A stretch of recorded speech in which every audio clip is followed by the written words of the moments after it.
Amis de partout, bien-aimés dans le Seigneur, que la paix et la grâce de Dieu soient avec vous tous. Merci également de vous abonner à notre chaîne. Merci. Merci de commenter, de liker, de partager le message sur n'importe quelle plateforme que vous écoutez. Si vous ne l'avez pas encore fait, n'oubliez pas de vous abonner. Activez votre notification afin de recevoir des notifications chaque fois que nous postons une vidéo. This Bible study is also available in English and Creole on our channel. If you'd like to listen in a different language, please go to the channel and pick the language you'd like to listen to. Cette étude biblique est également disponible en anglais et en français et en créole sur notre chaîne. Si vous souhaitez écouter dans une autre langue, rendez-vous sur la chaîne et choisissez la langue que vous souhaitez écouter. Étude biblique ça disponible tout en anglais à créole sur channel là. Si vous avez écouté dans une autre langue, tant pour y aller sur channel là et puis choisir langue où vous avez écouté. Que le Seigneur bénisse notre étude. Dans Psaume 1er, versets 1 et 2, la Bible dit « Heureux l'homme qui ne marche pas selon le conseil des méchants, qui ne s'arrête pas sur la voie des pécheurs, et qui ne s'assied pas en compagnie des moqueurs, mais qui trouve son plaisir dans la loi de l'Éternel et qui la médite jour et nuit. Heureux l'homme qui ne marche pas selon le conseil des méchants. » Mais comment pouvons-nous distinguer la voie des méchants de celle des justes? Proverbe 12, verset 5 dit que les projets des justes sont orientés vers ce qui est droit, alors que les méchants ne songent qu'à tromper. Les projets des justes sont orientés vers ce qui est droit, alors que les méchants ne songent qu'à tromper. Alors que nous cherchons à plaire Dieu, nous devons être toujours sur nos gardes, chers amis, parce que le diable est toujours à l'œuvre. Le diable est toujours au boulot. Dans 1 Pierre 5, verset 8, l'apôtre Pierre nous conseille à ce sujet. 1 Pierre 5, verset 8. Faites preuve de modération et soyez vigilants, dit l'apôtre Pierre. Votre adversaire, le diable, rôde autour de vous comme un lion rugissant qui cherche quelqu'un à dévorer. Faites preuve de modération. Soyez sur vos gardes. Soyez vigilants parce que votre ennemi, le diable, cherche à vous dévorer. 1 Pierre 5, verset 8. Le diable est très méchant et il est toujours prêt à donner de mauvais conseils, chers amis.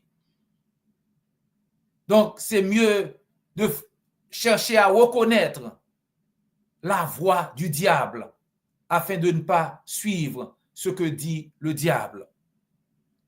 L'une des choses essentielles à retenir est le fait que la voix du diable n'est pas facilement reconnaissable.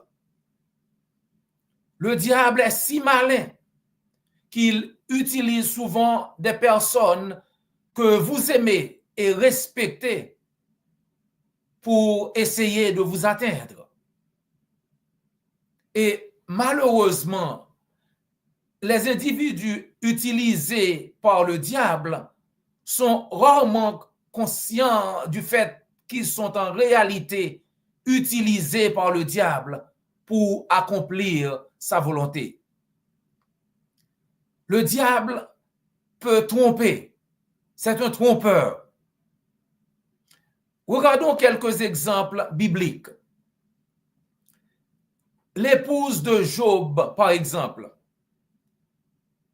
L'épouse de Job qui conseilla à son mari de maudire Dieu et de mourir.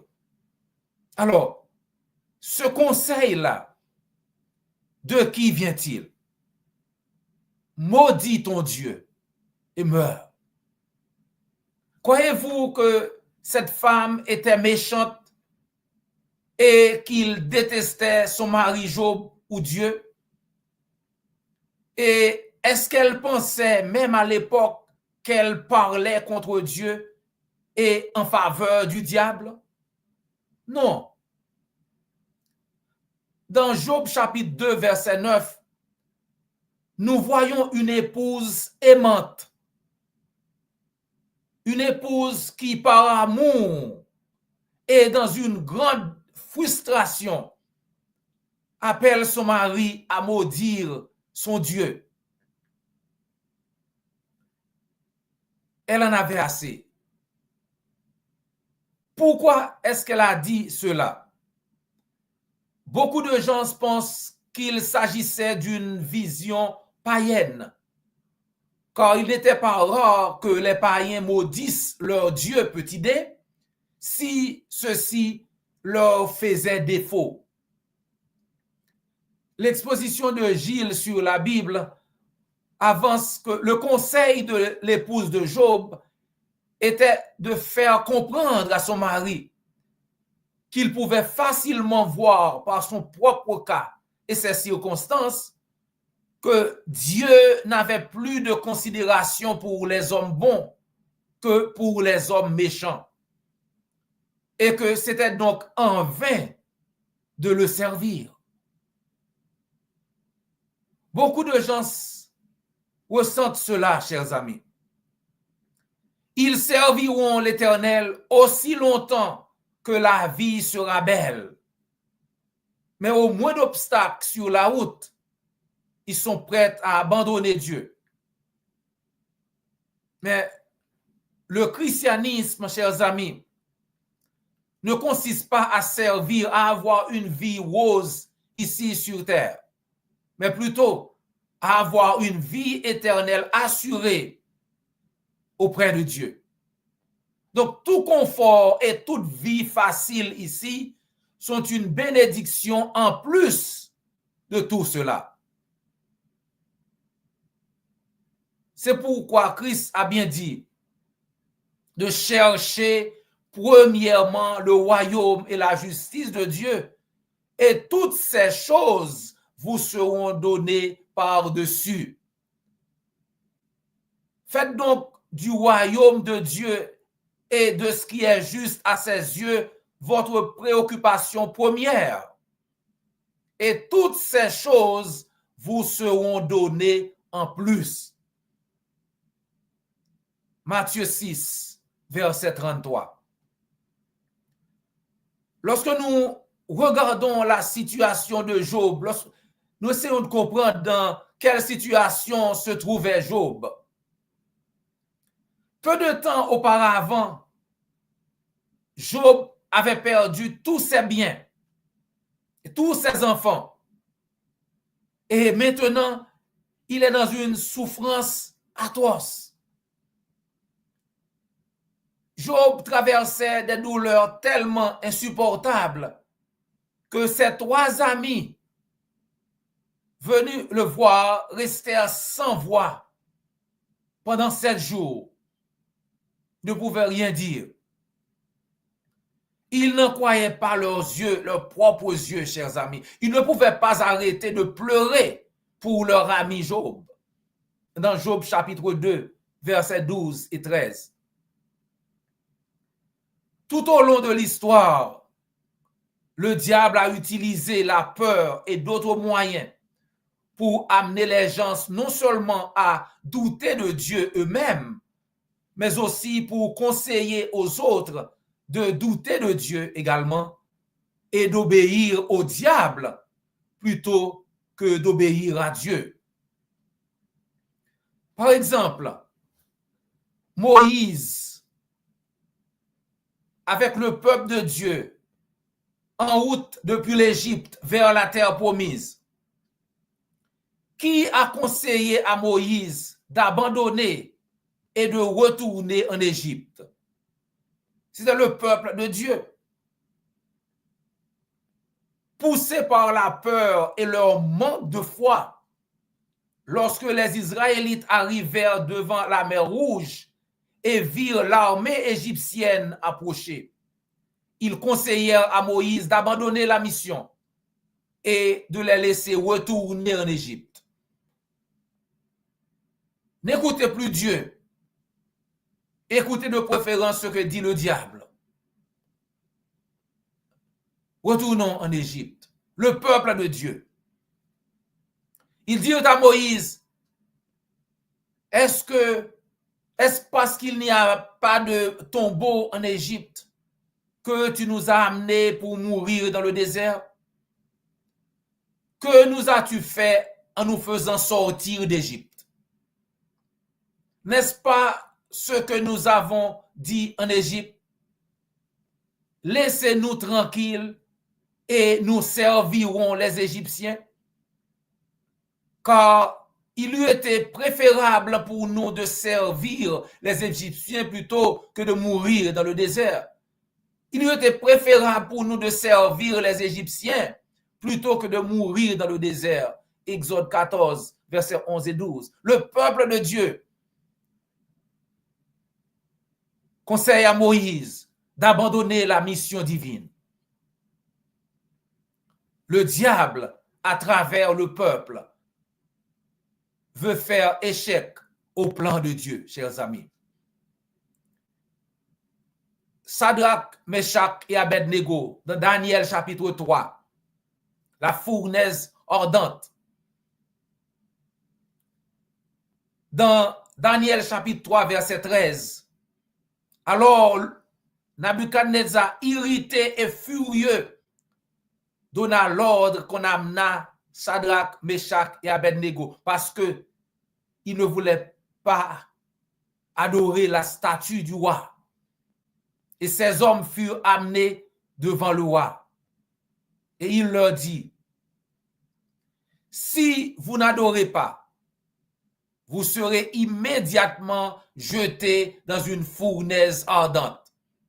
Et quel est le Dieu qui te délivrera de mes mains?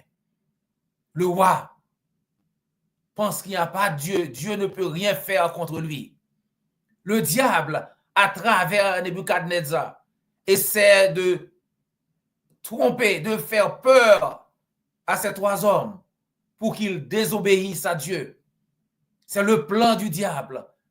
Parler à travers Nebuchadnezzar, leur disant que ils ne pouvaient rien faire. Leur Dieu ne pourrait rien faire contre lui, le roi. Il avait tort, ce roi. Parfois, le diable lui-même parle. Non à travers quelqu'un, mais lui-même. C'est comme ça qu'il a parlé à notre Seigneur Jésus-Christ dans Matthieu chapitre 4, verset 3. Le tentateur s'étant approché, lui dit, si tu es fils de Dieu, il sait que Jésus-Christ est le fils de Dieu. Et Christ l'a dit à plusieurs reprises que lui, c'est le fils de Dieu. Vous l'entendez, Christ, il dit, si tu es fils de Dieu, ordonne que ces pierres deviennent des pains. Matthieu 4, verset 3. Si tu es le fils de Dieu, désobéis donc à Dieu. Et dans Matthieu chapitre 4, verset 6, le diable dit, si tu es fils de Dieu, jette-toi en bas. Car il est écrit, il donnera des ordres à ses anges à ton sujet et ils te porteront sur les mains de peur que ton pied ne heurte contre une pierre. Alors, désobéis à Dieu. C'est le conseil du diable.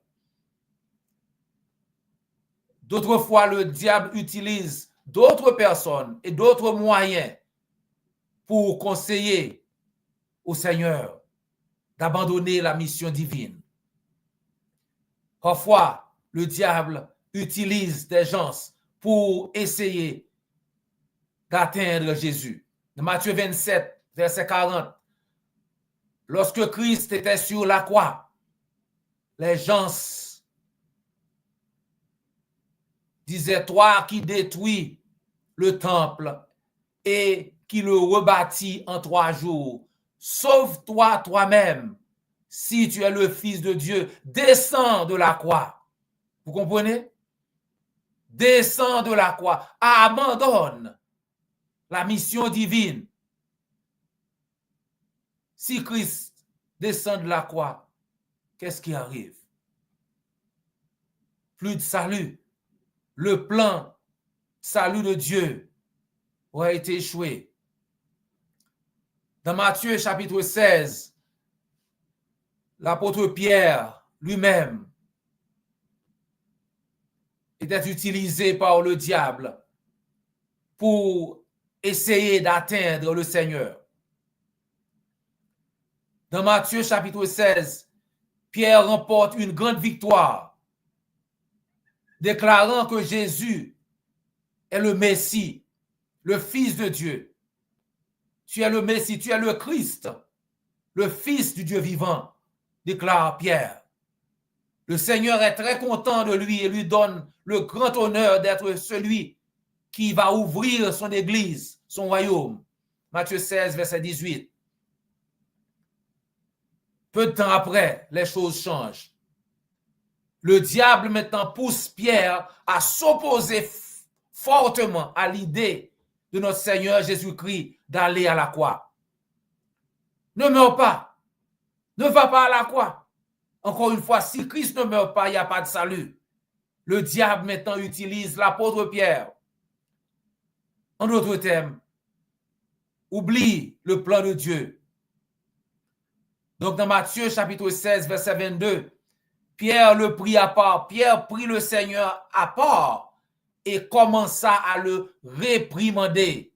Jamais, Seigneur, dit-il, cela ne vous arrivera jamais. Parce que Christ a dit qu'il allait mourir sur la croix. Pierre dit jamais. Ça n'arrivera jamais. Au verset 23, Christ se tourna et dit à Pierre, arrière de moi, Satan. Tu es un obstacle pour moi. Arrière de moi, Satan. C'est Satan qui parle à travers de toi. Tu es un obstacle pour moi, car tu ne penses pas aux choses de Dieu, mais aux choses des hommes. Dans Matthieu chapitre 16, verset 23, selon le Seigneur, qui parlait par l'intermédiaire de Pierre, c'était le diable en personne. Pensez-vous un instant que Pierre avait l'intention d'être la voix du diable?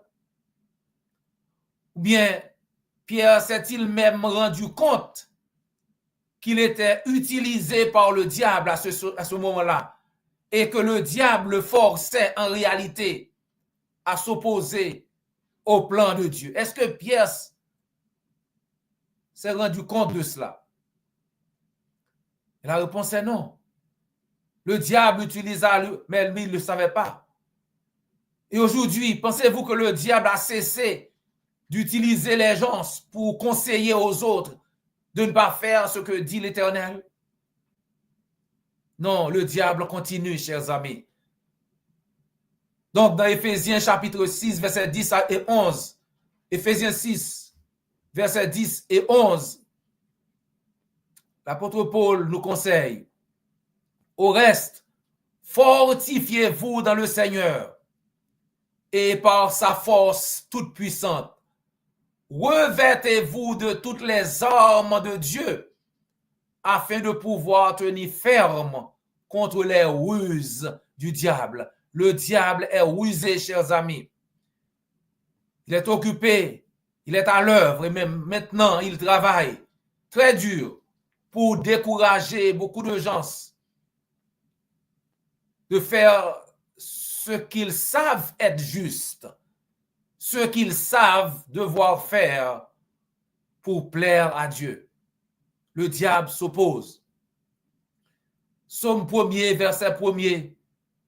Heureux l'homme qui ne mange pas selon le conseil des méchants, qui ne s'arrête pas sur la voie des pécheurs et qui ne s'assied pas en compagnie des moqueurs. Bienheureux est l'individu qui écoute ce que dit l'Éternel Dieu qui écoutent la voix de Dieu au lieu de celle du diable. Chers amis, pour nous qui avons déjà obéi à l'évangile, puissons-nous apprendre de Job, Moïse, Shadrach, Meshach et Abednego à tenir ferme contre les ruses du diable jusqu'à la fin. Si nous restons fidèles jusqu'à la fin, nous aurons la vie éternelle. Et si vous écoutez ce message, mais que vous n'avez pas encore obéi à l'évangile, alors n'écoutez pas le diable. Écoutez de préférence notre Seigneur Jésus-Christ. Obéissez à sa volonté et vous aussi, vous aurez la vie éternelle. Dans Marc 16, verset 16, Jésus dit, « Celui qui croira et qui sera baptisé sera sauvé, mais celui qui ne croira pas sera condamné. » Si vous voulez obéir à l'évangile, faites-le nous savoir. Ou bien contactez l'église du Christ la plus proche et on se fera le plaisir de vous aider. Chers amis, c'est toujours un plaisir de passer quelques minutes avec vous dans l'étude de la parole de Dieu. Prière de nous rejoindre la semaine prochaine pour une autre étude.